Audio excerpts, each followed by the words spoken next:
مشکات شریف میں یہ لفظ حدیث کے موجود ہیں. حضور فرماتے ہیں رمضان المبارک میں مومن کا رزق بڑھا دیا جاتا ہے، اس کے رزق میں برکت کر دی جاتی ہے، اللہ تعالیٰ اپنے فضل سے وسعت فرما دیتا ہے. تو میرے بھائی آپ توجہ فرمائیے گا، غور کیجئے گا اور سمجھ لیجئے گا اس بات کو کہ حضور نے اسے شہر عظیم بھی کہا، شہر مبارک بھی کہا. آگے بھی عرض کروں، نبی پاک نے اسے شہر الصبر بھی کہا. یہ صبر کا مہینہ ہے،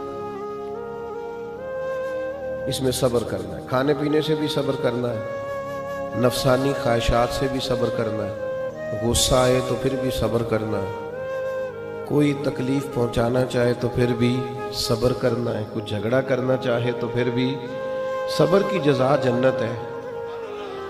یہ ماہ مبارک. اچھا، بڑی خوبصورت بات لکھی ہے حضرت حکیم الامت مفتی احمد یار خان صاحب نعیمی رحمۃ اللہ علیہ نے. فرماتے ہیں پچھلے 11 مہینے شکر کے ہیں، کھاؤ اور شکر کرو. رمضان مہینہ صبر کا ہے، سحری میں کھاؤ اور افطاری تک صبر کرو. یہ صبر کا مہینہ ہے. پہلے کھاؤ اور شکر کرو، جتنی دفعہ بھوک لگے کھاؤ اور شکر کرو. یہاں کھاؤ اور صبر کرو. یہ صبر کی ٹریننگ کا مہینہ ہے. تھوڑا سا ماحول میں نا بے صبری سی آ گئی ہے، لوگ بے چین رہنے لگ گئے، جلدی متاثر ہوتے ہیں اور پھر جلدی محبت کرتے ہیں، اور پھر اللہ نہ کرے جلدی ناراض بھی ہوتے ہیں اور جلدی نفرت بھی کرتے ہیں. لوگ بڑی جلدی کسی بات کے بارے میں فیصلہ کرتے ہیں، بڑی جلدی رائے دیتے ہیں. لوگ بڑی جلدی موافق ہوتے ہیں تو بڑی جلدی مخالف ہوتے ہیں.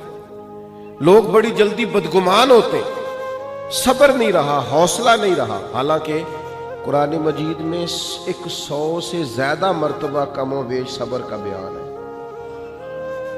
صبر کا بیان. اور 500 کے قریب احادیث و آثار ہیں جن میں صبر کا ذکر ہے. مولا علی شیر خدا رضی اللہ تعالیٰ عنہ بیان کرتے ہیں، ان ساری احادیث کو اور آیات کو سامنے رکھ کے فرماتے ہیں میں یہ سمجھا ہوں کہ جس طرح جو جسم میں سر کا مقام ہے نا، وہی دین میں صبر کا مقام ہے. تو صبر کرنا، انتظار کرنا، اللہ کی رضا کے لیے رکنا، کوئی کام کر کے پھر اس کے نتیجے کا انتظار کرنا، یہ قرآن مجید کی تعلیم ہے. باقی ساری نیکیوں پہ ثواب ملتا ہے. ان اللہ مع الصابرین، صبر کرنے والوں کو رب رحمان ملتا ہے. اللہ فرماتے ہیں میں ہوں صبر کرنے والوں کے ساتھ، ان کو رب رحمان کی معیت نصیب ہوتی. تو صبر کا مہینہ ہے رمضان، اس لیے جلد باز تبصرے بھی کم سے کم کیجئے گا، بدگمانی بھی کم سے کم کیجئے گا. تھوڑا صبر کر کے دیکھیں تو صحیح، ذرا ٹھہرے تو صحیح، نتیجہ آنے تو دیں، رزلٹ نکلے گا.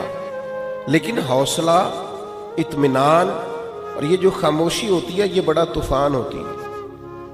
یہ چپ کر جانا، صبر کرنا، برداشت کرنا، حوصلہ پیدا کرنا، یہی انسان کے بڑا ہونے کی علامت ہوتی ہے. لیکن اگر کوئی شخص چھلکے چھوٹی چھوٹی بات پہ، ذرا سی بات پہ تڑپے اور چھوٹی چھوٹی باتوں پہ اس کے ہاتھ پیر پھولنے لگ جائیں اور سانس اکھڑنے لگ جائے اور زبان خشک ہونے لگ جائے اور ہونٹوں پہ سکری آنے لگ جائے، تو اس کا مطلب یہ ہے کہ یہ شخص معاشرے میں، سوسائٹی میں کبھی بھی کوئی بڑا کام نہیں کر سکے. تھوڑا سا حوصلہ، تھوڑا صبر، تھوڑا اطمینان.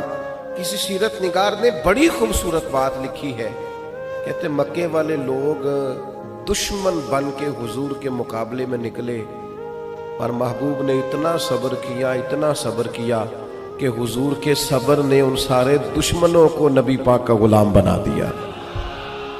وہ دشمنیاں عقیدت میں بدل گئیں. آپ تھوڑا صبر تو کریں. میں جھگڑے ہو جاتے ہیں نا دوستوں کے،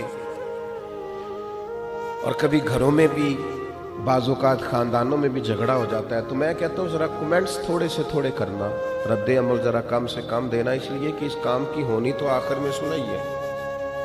تو ایسا نہ ہو کہ آپ اتنی سخت رائے دے چکے ہوں بے صبری کے عالم میں کہ پھر وہ آپ کی صلح کے رستے میں وہ جملے رکاوٹ بن جائیں. تو صبر سے، اطمینان سے، قرار سے یہ سارا رمضان المبارک صبر سکھاتا ہے. یعنی آپ کے گھر میں نعمتیں پڑی ہیں اور آپ کے سامنے پڑی ہیں اور آپ کی اپنی ہیں اور آپ کی جائز کمائی کی ہیں اور بھوک بھی پوری لگی ہوئی ہے, کھانا نہیں,